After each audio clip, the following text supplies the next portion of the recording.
Nasa state of calamity ang bayan ng Cabanatuan sa Iloilo dahil ito sa mabilis sa pagdami ng kaso ng dengue. Ngayong taon, 4 na ang namamatay sa naturang bayan dahil sa naturang sakit. Makibalita tayo kay Jennifer Muniesa ng GMA Iloilo.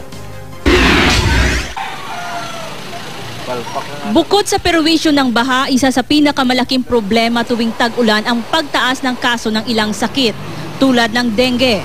Sa Cabanatuan Municipal Health Center sa Iloilo, siksikan ng mga pasyenteng nagpapakonsulta. Marami sa kanila mga batang may sintomas ng dengue. Sa tala ng health center, umabot na sa mahigit 152 ang kaso ng dengue sa bayan mula Enero hanggang unang araw ng Hunyo ngayong taon. 4 na ang namatay sa naturang sakit. Mas mataas raw ito kumpara noong nakaraang taon.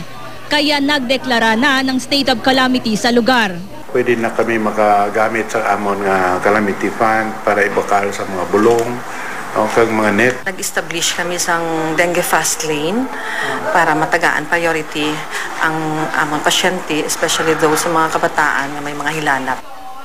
Sa buong bansa, mahigit 42,000 kaso na ng dengue ang naitala mula Enero hanggang unang linggo ng Hunyo. Bahagyaman daw itong mas mababa kumpara noong nakaraang taon, inaasahang dadami ito dahil nagsisimula pa lang ang tag-ulan.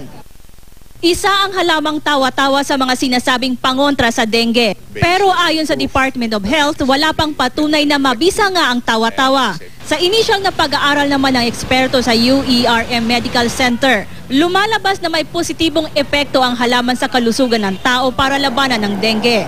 Pero kailangan pa rin daw ang mas masusing pag-aaral. Jennifer Muniesa, Nagbabalita, Pilipinas.